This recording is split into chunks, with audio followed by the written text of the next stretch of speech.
तो इस वीडियो में हम सी प्रोग्रामिंग में किस तरह के डाटा टाइप्स यूज होते हैं उसकी स्टडी करेंगे। तो hello dear friends, welcome back to Abhijeet Savna maths. In this video we are discussing about the topic that is nothing but data types in C programming. Data types in C define what type of data a variable can store।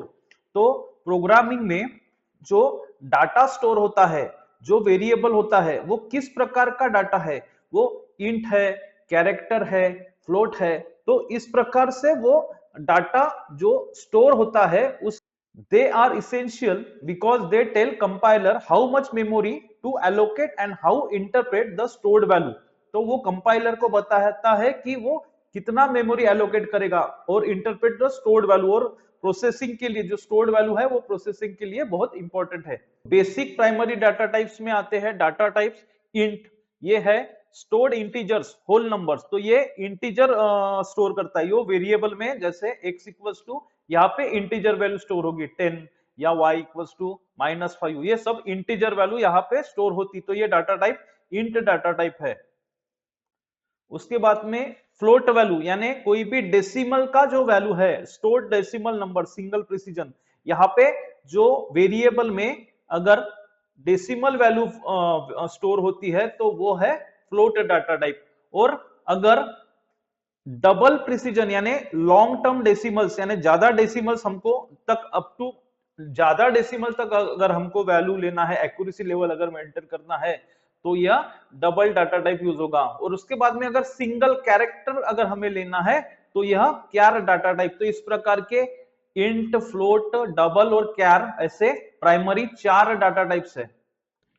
तो example देखिए, int ए, यहाँ पे integer value ए की value, a variable की value 10 integer value assign हो जाएगी। यहाँ पे फ्लोट मैंने डिक्लेयर किया है, यहाँ पे जो बी है ये वेरिएबल की वैल्यू फ्लोट वैल्यू असाइन होंगे। और यहाँ पे क्यार डिक्लेयर करने के बाद क्यार सी, तो ये कैरेक्टर वैल्यू यहाँ पे असाइन हो जाएगी वेरिएबल की। तो इस तरह से डाटा टाइप्स को डिक्लेयर करना पड़ता है। उसके बाद सेकंड टाइप है डिराइव्ड डाटा टाइप्स। जो प्राइमरी डाटा टाइप से, बेसिक डाटा टाइप से, उसके ऊपर से हमको डिराइव्ड डाटा टाइप से, तो उसमें प्रकार है एरेज। तो एरे में क्या होता है, बल्क ऑफ इंटीजर्स, यानी बहुत सारे इंटीजर्स को हमने एक साथ लिया, तो ये एरे डाटा टाइप है। पॉइंटर क्या होता है, कोई भी वेरिएबल हम स्टोर करते, वेरिएबल में अगर हमने यह 10 इंटीजर वैल्यू स्टोर कर दी और ये x का जो मेमोरी लोकेशन है वो पॉइंटर से स्टोर हो जाता है। उसके बाद में एक डाटा टाइप है स्ट्रक्चर। तो यहाँ पे एक स्ट्रक्चर एक खिचड़ी के जैसा है, जहां पे हम इंटीजर भी वैल्यू ले सकते हैं, वहां पे कैरेक्टर भी वैल्यू ले सकते हैं। तो ये सब का मिक्स वैल्यू लेके स्ट्रक्चर हमको ये स्ट्रक्चर का डाटा टाइप है।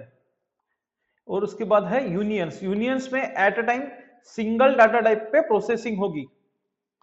एग्जाम्पल के तौर पे हम इंट एरे 5 लेते हैं, तो यहाँ पे 5 इंटीजर वैल्यू स्टोर हो जाएगी। इंट स्टार पॉइंटर, तो यहाँ पे जो इंटीजर वैल्यू का जो मेमोरी लोकेशन है वो यहाँ पे डिक्लेयर करेगा। उसके बाद थर्ड डाटा टाइप है enumeration data types, that is called as enum.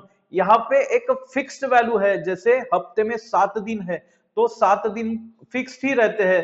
तो इस प्रकार फ्राइडे, सैटरडे और संडे ये मिला के जो 7 डेज है ये फिक्स्ड ही रहते हैं। तो इसका हमने इनम लिया, इनम ऑफ डे अगर लिया तो ये हम इनम डे, ऐसे डाटा टाइप हम इसको ले सकते हैं इनम का। या फिर enum traffic lights, enum traffic lights, तो यहाँ पे ट्रैफिक सिग्नल में रेड, ग्रीन और जो येलो जो होते हैं तो उसको हम वहां ले सकते हैं। तो इनम से इस ऐसे use to assign name to integral constants.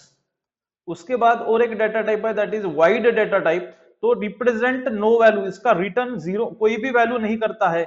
Used in function that do not return anything, anything return नहीं करता है। पर इसका लिखना क्यों जरूरी है, अगर हमने यहाँ पे वाइड अगर नहीं लिखे तो ये क्या करता है, कंपाइलर को वो इंटीजर वैल्यू रिटर्न करेगा। तो यहाँ पे वाइड लिखना इसलिए जरूरी है क्योंकि नहीं तो वो क्या होता है, वाइड लिखना जरूरी है, नहीं तो वो इंटीजर वैल्यू रिटर्न करता है। उसके बाद type of modifiers, type modifiers. तो ये जो डाटा टाइप्स है इसकी रेंज डिसाइड करने के लिए कुछ टाइप मॉडिफायर्स है। इसमें कुछ शॉर्ट्स आते हैं, इसमें लॉन्ग आता है, इसमें साइंड और अनसाइंड टाइप मॉडिफायर्स आते हैं। तो इस तरह से ये यहाँ पे टाइप मॉडिफायर्स है। यहाँ पे अनसाइन इंट एक्स या मैंने 100 लिया है तो इसका कोई भी साइन नहीं होगा, तो यहाँ पे डिक्लेरेशन हमने अनसाइन दिया है, यहाँ पे लॉन्ग इंट दिया है। इस तरह से ये हम डाटा टाइप्स को क्या करेंगे, डिक्लेयर करेंगे। Subscribe Abhijit Sana Maths for basic, intermediate and advanced level of mathematics, physics and coding. Subscribe now, join the learning journey.